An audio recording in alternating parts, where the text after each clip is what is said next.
নির্বাচিত সরকারকে বেকায়দা ফেলানোর জন্য যথাসময়ে হামের টিকা আনেন নাই। যে শিশুগুলি মরেছে যে এটা পরিকল্পিত হত্যাকাণ্ড হয়ে গেছে, এই হত্যাকাণ্ডে আমরা বিচার চাই।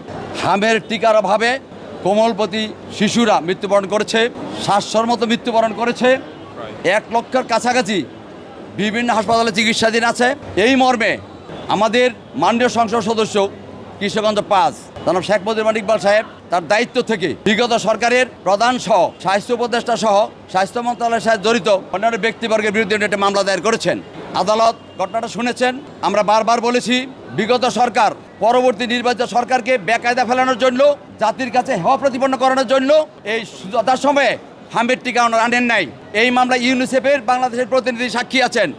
ইনি বলছেন যে আমি বারবার ইউনিস সরকারকে এরও উপদেশ দিয়ে চিঠি দিয়েছি যে আপনারা যার ইউনিসেফের মাধ্যমে আপনারা আগে হামের টিকা আনতেন, অন্যান্য মরণব্যাধির টিকাগুলি আনতেন, কিন্তু আপনারা এই চুক্তি বাতিল করে টেন্ডারের মাধ্যমে আনতে যাচ্ছেন। টেন্ডারের মধ্যে আনলে 1 থেকে 2 বছর সময় লাগবে।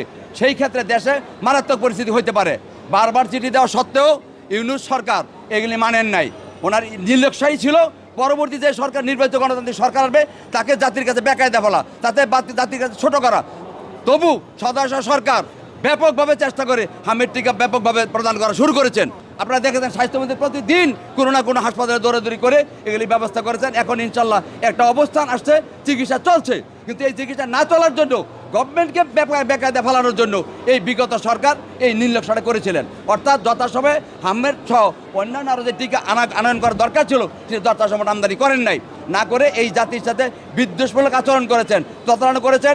এবং যেই শিশুগুলি মরেছে আমরা বলেছি এবং বাদী বলেছে যে এটা পরিকল্পিত হত্যাকাণ্ড হয়ে গেছে। এই হত্যাকাণ্ডে আমরা বিচার চাই। সেইভাবে আমরা মামলাটা দায়ের করেছি। বিজ্ঞ আদালত আমাদের বক্তব্য শুনেছেন। আমরা বারবার বলেছি আমাদের বক্তব্য কোনোভাবেই এই সরকারের বিরুদ্ধে নয়।